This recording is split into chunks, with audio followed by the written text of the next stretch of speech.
Russia's latest military collapse happened like bankruptcy, gradually and then suddenly.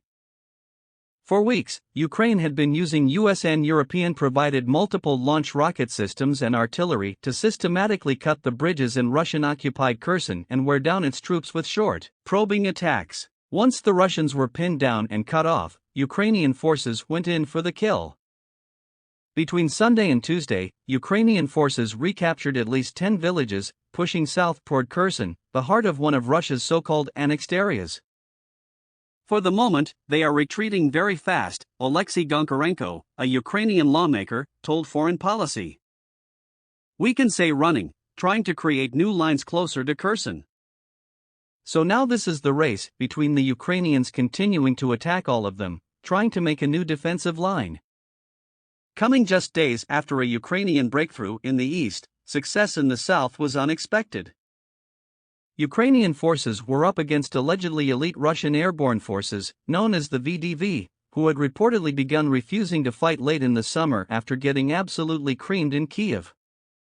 Goncharenko said Russia had concentrated some of its top units around Kherson in late summer as it prepared for a counteroffensive that Ukraine's military telegraphed for weeks.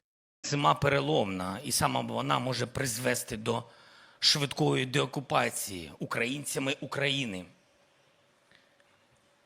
Ми бачимо, як вони біжуть по деяких напрямках. І якщо б ми з зброєю були трішки сильніші, тут є люди, які знають деталі, про які я не можу казати вголос, але якщо б ми били... Russia might be able to dig in around Kherson itself, a major shipbuilding hub near the intersection of the Dnipro and Inhulets rivers that was overwhelmed by Russian forces early in the war. But the collapse of Russian lines around the city is indicative of Ukraine's increasing edge in firepower and trained troops, experts said.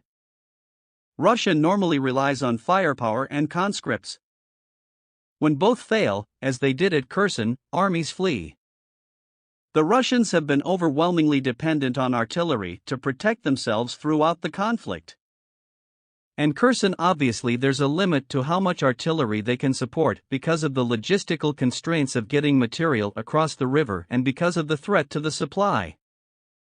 Dumps they would need to establish to fuel their guns, said Jack Waddling, a senior research fellow for land warfare at the Royal United Services Institute, a British think tank.